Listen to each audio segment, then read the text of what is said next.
Last lecture में मैंने आपको एक्सप्लेन किया था कि आरसी फेज शिफ्ट ओसिलेटर में ये एम्पलीफायर जो है इससे आउटपुट जो होगी वो 180 डिग्री फेज शिफ्ट होगा, या हम कहेंगे कि आउट ऑफ फेस होगी। ये इनपुट थी हमारी, ये output out of face I. तो इस आउटपुट को हमें इन फेस करना है इनपुट के साथ।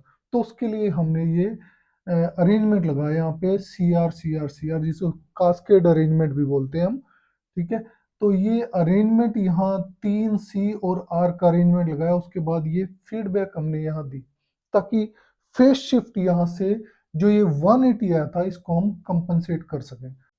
तो इसमें फेस शिफ्ट निकालने के लिए मैं एक सी आर अरेंजमेंट ले लेता हूँ।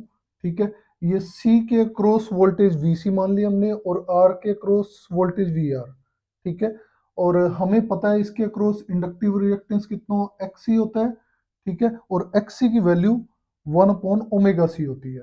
तो टेंजेंट फाई इस डायग्राम से देखेंगे हम, टेंजेंट फाई कितना होगा, आई एक्स सी, यानी हम कहेंगे V C upon V R. और वी सी कितना है, I X C upon I R. I I cancel, तो X C upon R. So X C की वैल्यू ये पुट कर दी हमने, हमारे पास आ गया टेंजेंट फाई इक्वल टू 1/ओमेगा सी आर, या phi equal to tangent inverse omega C R. तो ये फेज शिफ्ट होता है। यहाँ पे हम सी और आर की वैल्यू को इस तरह से एडजस्ट करेंगे ताकि फेज शिफ्ट हमारा 60 डिग्री आए। तो यहाँ हम देखते हैं कि C R C R C R, 3 CR लगे हुए हैं, 3 CR स्टेजेस हैं, सीरीज में लगी हुई है। इसको हम कास्केड अरेंजमेंट बोलते हैं, कास्केड सर्किट बोलते हैं। ठीक है, और मैंने आपको बताया कि एक सी आर अरेंजमेंट से, एक सी आर स्टेज से 60 डिग्री का फेज शिफ्ट आता है। तो 3 से कितना आएगा, 3 × 60 यानी 180 डिग्री। ओके, तो ये फीडबैक सर्किट ने, फीडबैक नेटवर्क ने इसमें 180 डिग्री का फेज शिफ्ट कर दिया। 180 इसने किया था इनपुट में, और इस सर्किट ने आगे इसमें 180 कर दिया। तो अब देखते हो कि आपसे फिर से इनपुट के साथ फेज में होगा। इनपुट और ये जो फीडबैक से आया ये दोनों सेम फेज में होगा, या हम कहेंगे 360 डिग्री होगा। 360 degree mean 0 degree, same phase में। तो इस तरह से हम कह सकते हैं कि इनपुट और फीडबैक यहाँ सेम फेज में आई। ओके, अब हमें इसकी फ्रीक्वेंसी ऑफ ऑसिलेशन निकालनी है। उसके लिए हम एच पैरामीटर्स का सर्किट यहाँ कंसीडर करेंगे। एच पैरामीटर लेंगे और इसका इक्विवेलेंट सर्किट ड्रा करेंगे हम यहाँ पे। तो यहाँ पे ये आपका एच आई ई है, एच आई ई। ई जब लिख रहा हूं मैं, ई स्टैंड्स फॉर एमीटर। ठीक है, कॉमन एमीटर है यहाँ पे कॉन्फ़िगरेशन, इसलिए यहाँ पे ई लिखा है मैंने। ठीक है, ये एच आई ई, ये हो गया हमारा इनपुट इम्पीडेंस। ठीक है, जो ये एम्पलीफायर है, ठीक है, ये कितना रेजिस्टेंस देगा इसको, जो यहाँ से करंट आएगा कितना रेजिस्टेंस ऑफर करेगा उसको, या इनपुट इम्पीडेंस हमने कह दिया इसका एच आई ई। ओके, ये यहाँ पे वोल्टेज सोर्स है। ठीक है, तो यहाँ पे इसके पैरामीटर होंगे एच आर ई वी आई। ठीक है, वी आई इनपुट वोल्टेज थी, और एच आर ई यहाँ पे रिवर्स वोल्टेज गेन है। Okay, this is reverse voltage gain.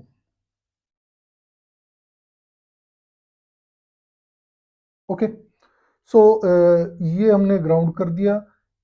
ये आप देख रहे हो कि ये करंट सोर्स है, ये वोल्टेज सोर्स था, ये करंट सोर्स है।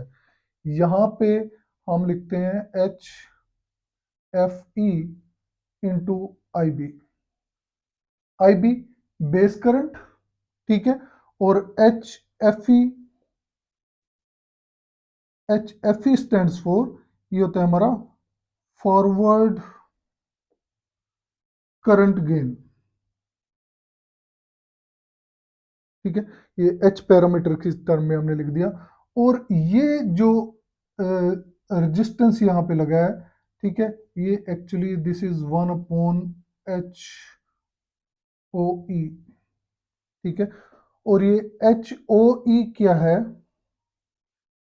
This is output admittance.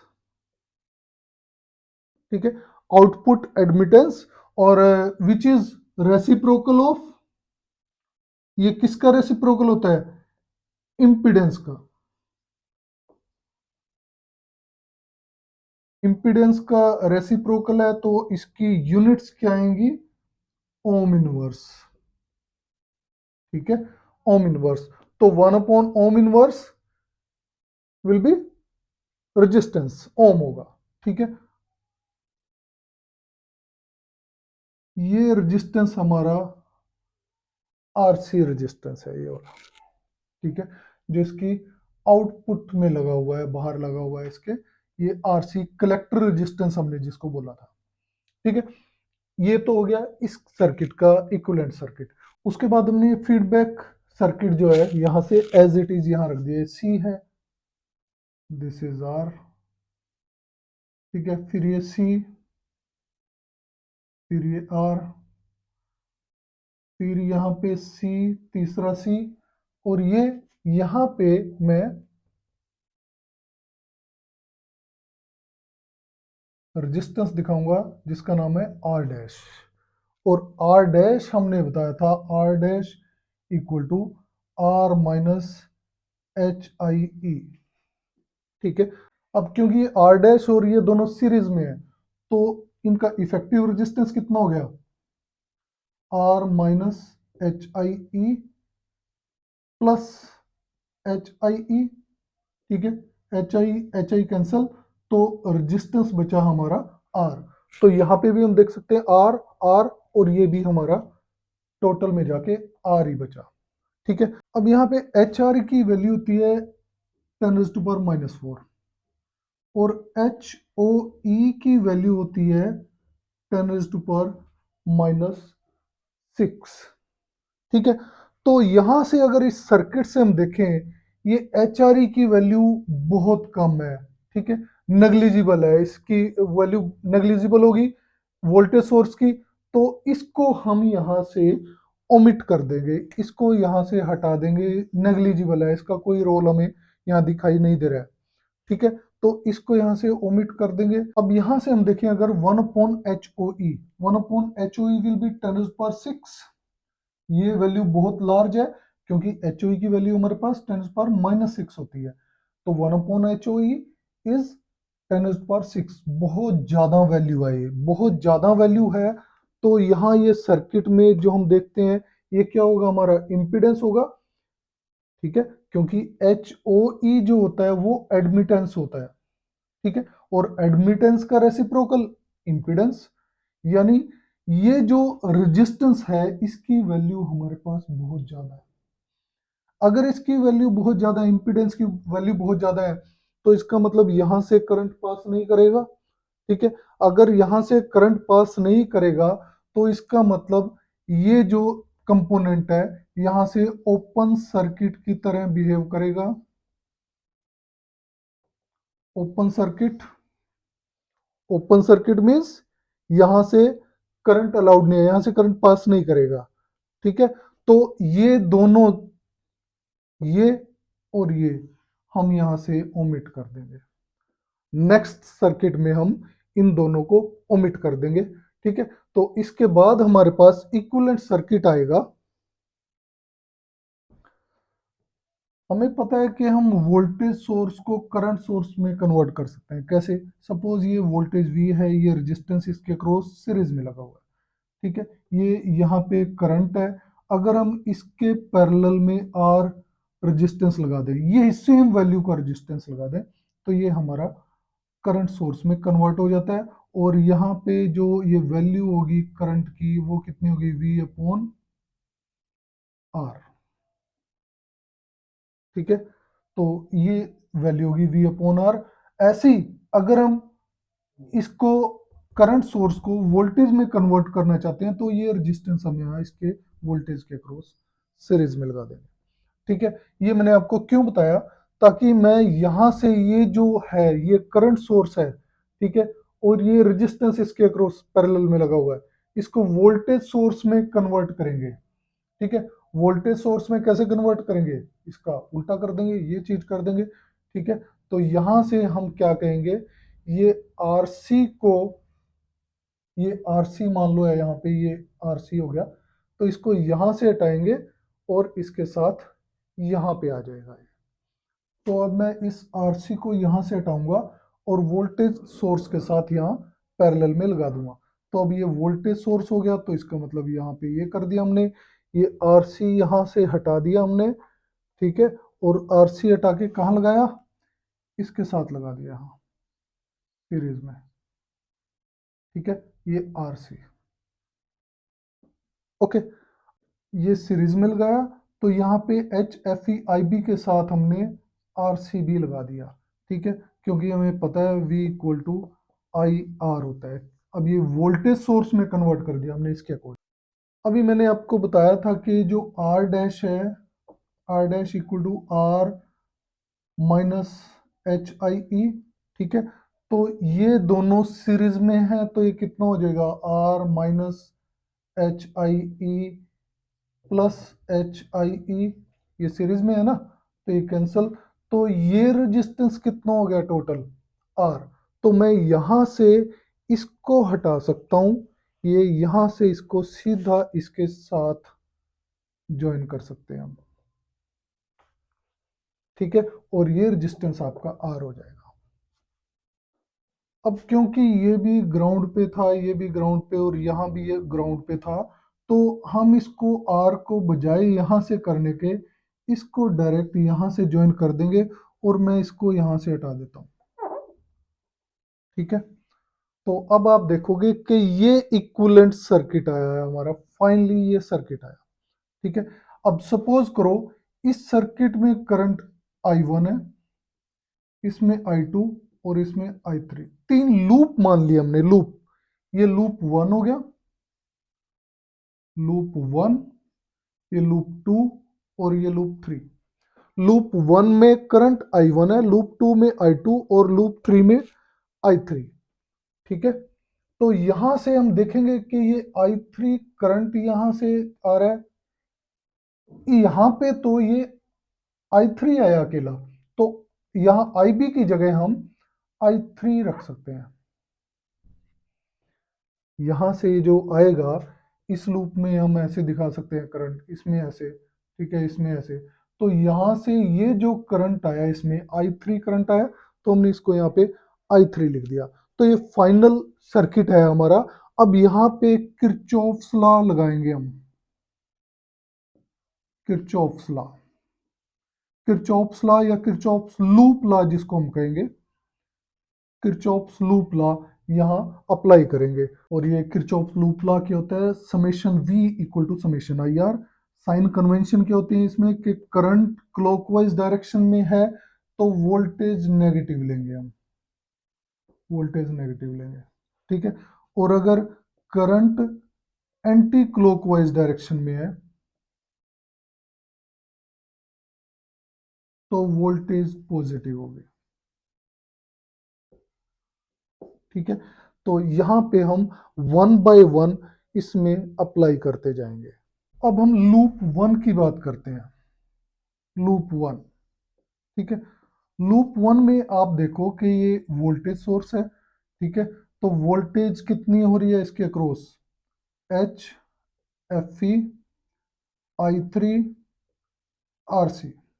ठीक है, ये वोल्टेज है, ये किसके इक्वल होगी, समेशन ऑफ आई आर।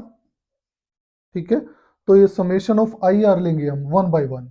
तो सबसे पहले इसकी बात करते हैं। हम देखते हैं कि ये करंट हमने ऐसे शो किया है यहाँ पे। ठीक है, करंट इस तरह से जा रहा है यहाँ, ये I1 क्लॉकवाइज, तो I1 क्लॉकवाइज आ रहा है, तो I1 into R C, clockwise direction में मैंने आपको बताया था जो वोल्टेज आएगी वो नेगेटिव होगी अगर करंट क्लॉकवाइज डायरेक्शन में है।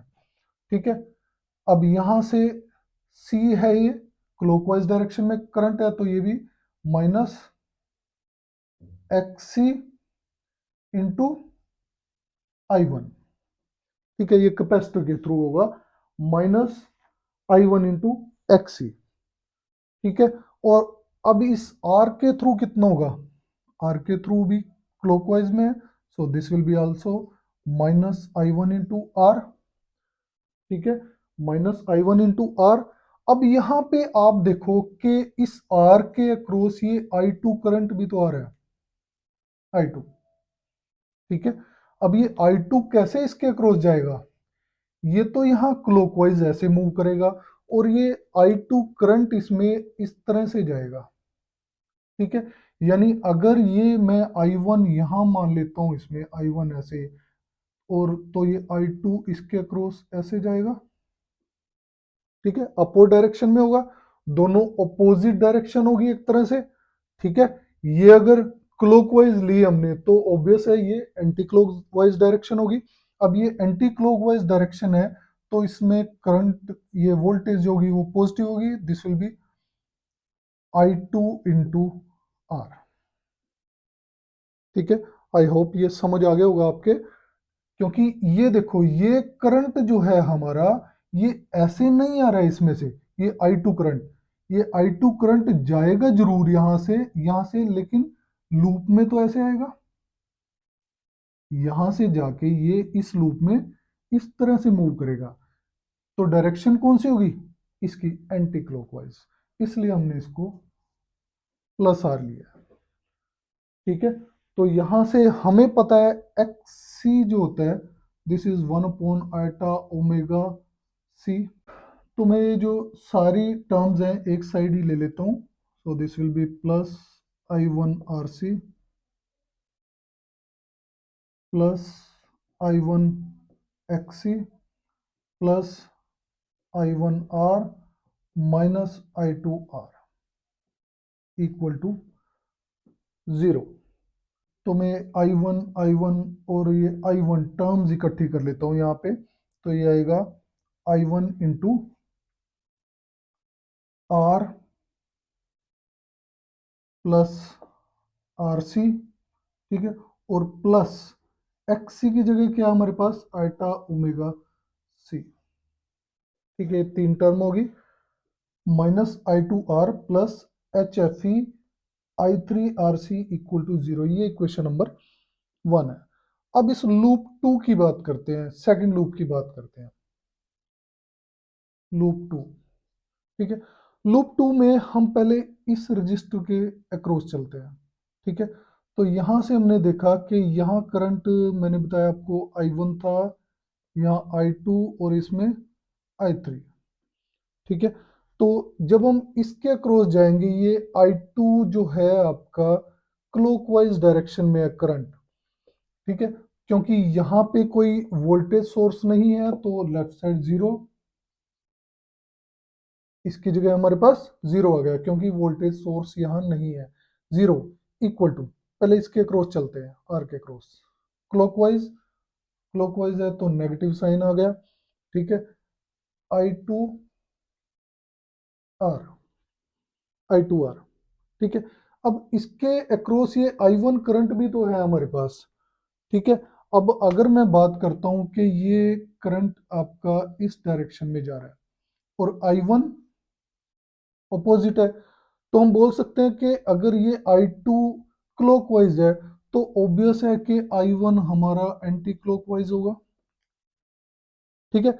दूसरे वे से हम कैसे बोल सकते हैं इसको, यहाँ पे देखें अगर हम इसके क्रॉस, तो ये जो करंट आएगा I1 यहाँ से ऐसे आएगा, ठीक है। अगर ये लूप 2 में हम इसको कंसीडर कर रहे हैं, तो इसकी ये ऐसे होना चाहिए, इसकी डायरेक्शन एंटी क्लॉकवाइज होगी, तब भी इसको हम एंटी क्लॉकवाइज ही लेंगे, और यहां से ये आ जाएगा प्लस साइन I1 R, ठीक है। इसके क्रॉस ये I2 करंट जा रहा है, तो यहां से हम लेंगे माइनस साइन है I2 इंटू XC, XC मतलब I2 omega C, okay, direct value put कर दी, ठीक है। अब इसके क्रॉस आ जाते हैं हम, इसके क्रॉस फिर से ये क्लॉकवाइज है, तो -I2R, ठीक है। और इसी रजिस्टर के अक्रॉस एक और करंट भी तो है, ये वाला, ठीक है। अब यहां से फिर वही हम कंसिडरेशन लेंगे कि अगर ये I2 यहाँ इस डायरेक्शन में है, ठीक है, I3 ऊपर जा रहा है क्लॉकवाइज, ठीक है। तो अगर यहाँ ये हमने क्लॉकवाइज कहा था इस लूप में, तो इस लूप के लिए I3 जो होगा वो एंटी क्लॉकवाइज होगा, क्योंकि ये यहाँ से ऐसे इस लूप में आना चाहिए, ठीक है। तो यहाँ पे फिर से हम करेंगे प्लस साइन I3R, ओके। तो यहाँ से हमारे पास आ जाता है -I2R -I2R मीन्स -2I2R, ठीक है, प्लस I1R, ठीक है, और minus I2 upon iota omega C and plus I3R, okay. अब यहां से सबसे पहले मैं लिखूंगा I1R, I1R लिख लिया मैंने, ठीक है। उसके बाद I2, I2 आप देखो यहाँ भी I2 है और यहाँ भी I2 है, ठीक है, दोनों नेगेटिव साइन है, तो माइनस साइन मैं ऑलरेडी बाहर ले लेता हूँ, ठीक है।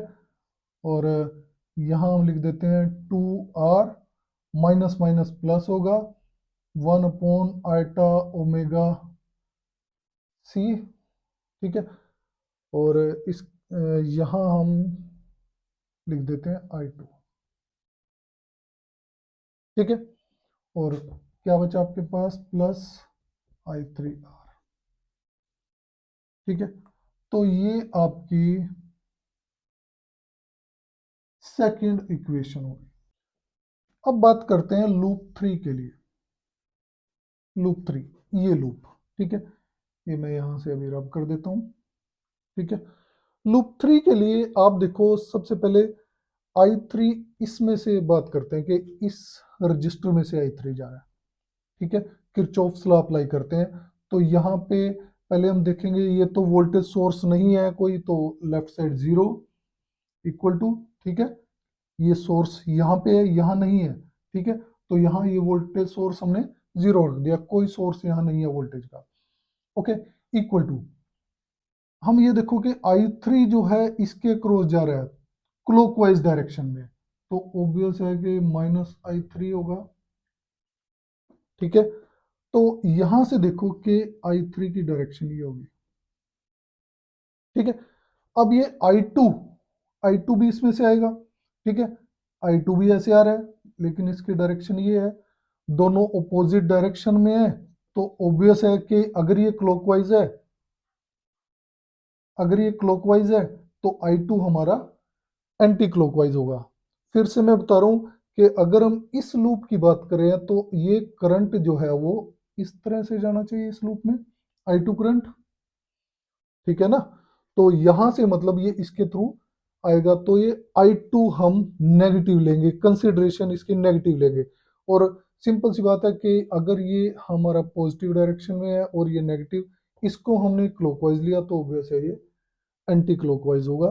तो यहाँ हम लिख देंगे एंटी क्लॉकवाइज है, तो प्लस I2R, ठीक है। कैपेसिटर के थ्रू I3 जा रहा है, तो minus I3 upon iota omega C, ठीक है। और इस रजिस्टर के अक्रॉस सिर्फ I3 है, तो माइनस I3R, ठीक है। तो ये लिख सकते हैं हम 0 इक्वल टू, ये हमारे I3R दो हो गए, एक ये I2R है, ठीक है। तो यहाँ हमने लिख दिया, पहले I2R को ही लिख देते हैं, I2R, ठीक है, -2I3R, ठीक है, और -I3 upon iota omega C, ठीक है। अब इसको इकट्ठा कर लेते हैं, 0 इक्वल टू I1 यहाँ नहीं है कुछ भी, तो 0 × I1 लिख दो, ठीक है, ताकि हम आगे एक सिमिट्री बना लें इन इक्वेशंस की, ठीक है। प्लस I2R और माइनस माइनस बाहर ले लिया, ठीक है। तो यहाँ पे हो गया आपका R2R minus minus minus plus, क्योंकि माइनस पहले ही हमने बाहर ले लिया, upon iota omega C into I3, ठीक है। This is eta omega C. So ये इक्वेशन नंबर 3 है। अब हमारे पास ये तीन इक्वेशंस आई, इक्वेशन 1, इक्वेशन 2, इक्वेशन 3, इनको हम मैट्रिक्स मेथड से सोल्व करेंगे, ठीक है। इनके I1, I2 और I3 के कोफिशिएंट्स को हम एक डिटर्मिनेंट के फॉर्म में रख लेंगे और इक्वल टू 0 सेट कर देंगे इसको, ठीक है। तो यहां से I1 का, इक्वेशन नंबर 1 से I1 का कोफिशिएंट क्या है, R plus R C plus 1/आइटा ओमेगा सी, ओके। इसका यहां पे लिख लेते हैं हम I1, I2, I3। I2 कितना है यहां से, -R। I3 का कोफिशिएंट कितना है, HFE RC, ठीक है। इक्वेशन नंबर 2 से, इक्वेशन नंबर 2 से I1 का कोफिशिएंट कितना है, R, ठीक है। और ये I2 का कोफिशिएंट कितना है, -2R प्लस 1/आइटा ओमेगा सी, ठीक है। और I3 का कोफिशिएंट कितना है, R। ऐसे इक्वेशन 3 से I1 का कोफिशिएंट कितना है, 0। I2 का कोफिशिएंट कितना है, R। और I3 का कोफिशिएंट -2R प्लस 1/आइटा ओमेगा सी। इस डिटर्मिनेंट को हम सॉल्व कर सकते हैं। पहले हमने ये R plus R C plus 1/आइटा ओमेगा सी लिया, ये वाला टर्म ले लिया, ठीक है। अब हम ये ले लेते हैं, आपको पता ही सॉल्व करना, दिस माइनस दिस, ये दोनों माइनस की टर्म है, माइनस माइनस प्लस हो जाएगा, तो ये होगा आपका 2R प्लस 1/आइटा ओमेगा सी का स्क्वायर इसका, और माइनस R², ओके। अब मैं इस कॉलम को ही ले लेता हूं ताकि ये आसान रहेगा, एक जीरो हमारा इसको सॉल्व करना बच जाएगा यहाँ से। अब मैं इस एलिमेंट को रख लेता हूँ यहाँ पे, ठीक है, -R रख लिया मैंने, ठीक है। इस कॉलम को छोड़ देंगे और इस रो को छोड़ देंगे हम, ठीक है। तो बचेगा कि आपके पास यहाँ पे हम क्या कर रहे हैं, this into this minus this into this, ठीक है। तो यहाँ हो गया ये माइनस और माइनस प्लस हो गया, R इंटू 2R प्लस 1/आइटा ओमेगा सी, ठीक है। और माइनस ये, ठीक है, तो minus HFE RC into R, ठीक है। तो और ये ऑलरेडी 0 है, तो इसके साथ ये सारी टर्म 0 होंगे, इक्वल टू 0, ठीक है।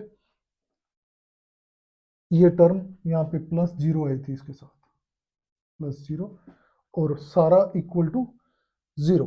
इसको हम लिख सकते हैं यहाँ पे R plus R C plus 1/आइटा ओमेगा सी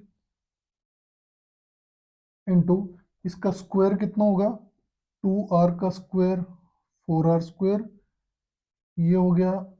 अगर इसका स्क्वायर करता हूँ मैं 1/ओमेगा² और ये आइटा स्क्वायर -1 होता है, तो ये मैंने -1 लिख दिया, ठीक है। Plus 2 into this 2 into 2 4R upon iota omega C -R², ठीक है।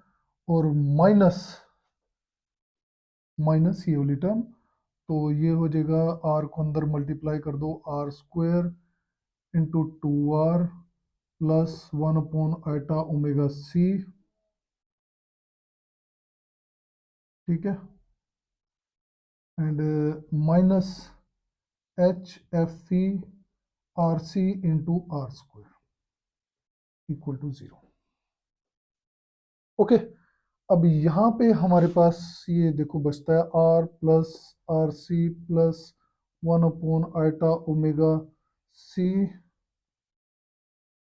Into 4r² minus R square 3r² minus 1/ओमेगा² सी स्क्वायर प्लस 4r/आइटा ओमेगा सी।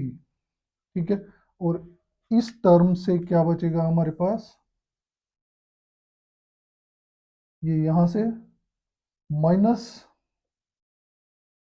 मल्टीप्लाई कर ले अंदर 2r³ और माइनस r² ओमेगा सी और माइनस माइनस ये प्लस हो जाएगा HFE इंटू आर स्क्वायर। ठीक है, दिस इज इक्वल टू 0। अब यहां से हम इस इक्वेशन से इमेजिनरी पार्ट अलग करेंगे, equating imaginary part on both side of this equation, both sides पे इमेजिनरी पार्ट। तो सबसे पहले हम इसको ले लेते हैं। ठीक है, इससे सब इसको मल्टीप्लाई करेंगे सारे को, तो हमारे पास आएगा माइनस 3r² सी। ठीक है, फिर माइनस माइनस प्लस 1/ओमेगा³ सी³। ओमेगा सी है तो ये ओमेगा³ सी³ हो जाएगा, और ये आइटा स्क्वायर -1 ये रियल बन जाएगा, इसको छोड़ देते हैं।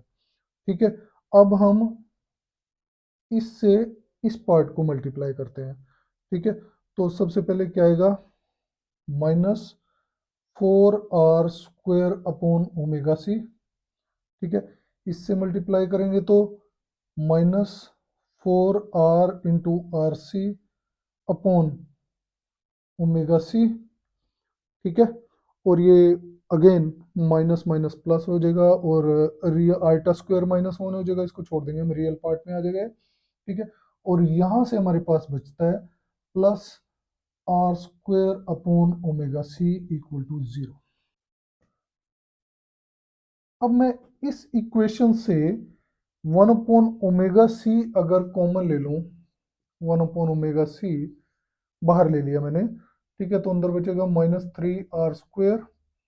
ठीक है, प्लस 1/ओमेगा² सी² -4r² and -4r into R C और प्लस r²। ठीक है, इक्वल टू 0। और नेक्स्ट स्टेप में ये ओमेगा सी राइट साइड जाके ये इसके साथ मल्टीप्लाई होगा, 0 हो गया। तो यहाँ पे हमारा बचता है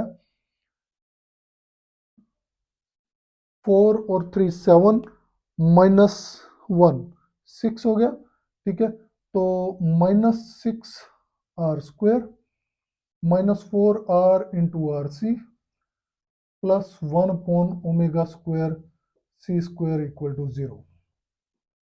ओके, तो इसको हम लिख सकते हैं 1/ओमेगा² सी² equal to 6r² plus 4r into R C. ये राइट साइड ले गए हम।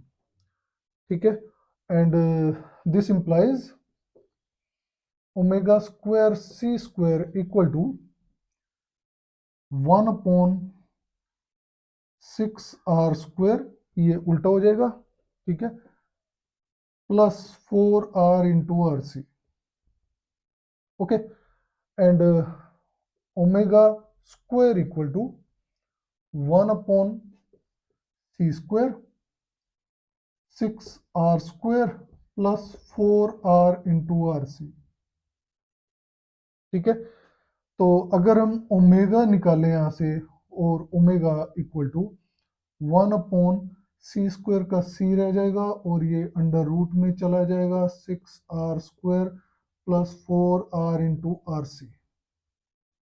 ठीक है, तो ये हमारी एंगुलर फ्रीक्वेंसी आई, और एंगुलर फ्रीक्वेंसी इक्वल टू हमें पता है 2 पाई एफ या 2 पाई न्यू होती है। हमें फ्रीक्वेंसी ऑफ ओसिलेशन यहाँ से निकालनी है, ठीक है। तो फ्रीक्वेंसी ऑफ ओसिलेशन एफ कितनी होगी, ओमेगा पॉइंट 2 पाई, ठीक है। तो इसको एफ यहाँ से आ गया हमारे पास, एफ इक्वल टू ओमेगा को 2 पाई से जब मल्टीप्लाई करेंगे तो यहाँ 2 पाई आ जाएगा, 2 पाई इंटू सी अंडर रूट में 6r² plus 4r into R C, ठीक है। ये फ्रीक्वेंसी ऑफ ओसिलेशन आई। अब यहाँ पे हम एक स्पेशल केस लेंगे।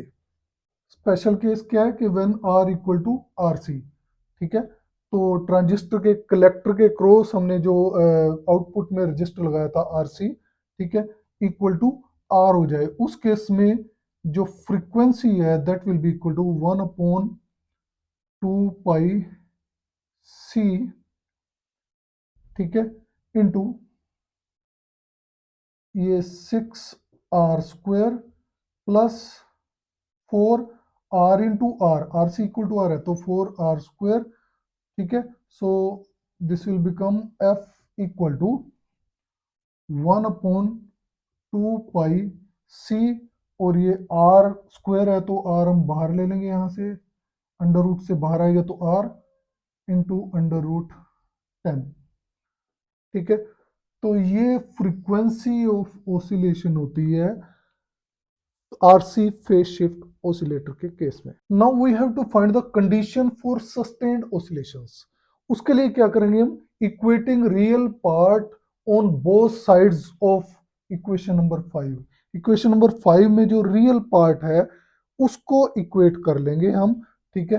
तो ये रियल पार्ट क्या होगा, आर को पहले इससे मल्टीप्लाई करो तो क्या होगा, 3r³ minus R upon omega square सी², ये इसके साथ मल्टीप्लाई होगा तो इमेजिनरी होगा, इसको छोड़ देंगे, फिर प्लस आर सी, ठीक है। तो आर सी इंटू 3r², ठीक है, और minus R C upon omega square सी², ये आपस में मल्टीप्लाई होंगे, i² -1 हो जाएगा, ठीक है, और माइनस माइनस प्लस 1 है तो ये कितना हो गया आपका, ये तो माइनस माइनस प्लस 1 और i² -1, so this will be -4r upon omega square सी², ठीक है। ऐसे ही -2r³ ये इमेजिनरी हो गया, और plus HFE R C into r² equal to 0, right side में 0 है। सो यहाँ से r³ और ये जो टर्म इकट्ठी करके हमारे पास ये इक्वेशन आती है, ठीक है। इस इक्वेशन में दोबारा से हम ये ओमेगा स्क्वायर सी² जहाँ टर्म है इनको इकट्ठा कर लेते हैं, r³ माइनस माइनस बाहर ले लिया, 1/ओमेगा स्क्वायर सी², ठीक है। तो ये आता है 5r, ठीक है, ये भी माइनस किया तो प्लस आर सी, ठीक है, plus R C into 3r² plus HFE into R C into r² equal to 0, ठीक है। हमें पता है ओमेगा स्क्वायर सी² equal to 1/6r² plus 4r into R C, ये हमने अभी निकाला था इमेजिनरी, जहाँ पार्ट्स हमने कंपेयर किए थे, equating imaginary parts from equation number 5, ये आया था हमारे पास। तो ओमेगा स्क्वायर सी² की जगह हम ये वैल्यू पुट कर देंगे, और r³ माइनस ओमेगा स्क्वायर सी² क्या है, 6r² plus 4r into R C, 5r plus R C plus 3rc into r² plus HFE R C into r² equal to 0, ठीक है। इस इक्वेशन में हमने इसको पहले मल्टीप्लाई किया इससे, फिर इसको मल्टीप्लाई किया, इसे एक्सपेंड कर लिया इसको। ठीक है, उसके बाद हमने स्पेशल केस ले लिया when R equal to R C. R C हमारा कलेक्टर रेजिस्टेंस है। ठीक है, जब R equal to R C आया तो ये आपके ये इक्वेशन आ जाती है। ठीक है, हमने आर सी की जगह आर रख दिया तो ये 6r³ हो गया। ऐसे यहाँ कर दिया तो 20r³ एंड सो ऑन। ठीक है, अब इस इक्वेशन से हमने r³ कॉमन ले लिया और इक्वल टू 0 कर दिया, उधर उस साइड गया तो। ठीक है, तो ये इक्वेशन आ जाती है हमारे पास। ठीक है, अब इस इक्वेशन से हमारे पास आया H F E equal to ये -56 था, -56 है। तो जब हम इसको राइट साइड ले जाएंगे तो एच एफ ई कितना आएगा, H F E equal to 56। तो अगर हमें सस्टेन्ड ओसिलेशंस की जरूरत है तो हमारा जो H F E that should be 56। यानी जो एच एफ ई क्या होता है आपका, forward current gain, current gain. ठीक है, तो ये forward current gain must be equal to 56 if we want the sustained oscillations in RC phase shift oscillator. Thank you.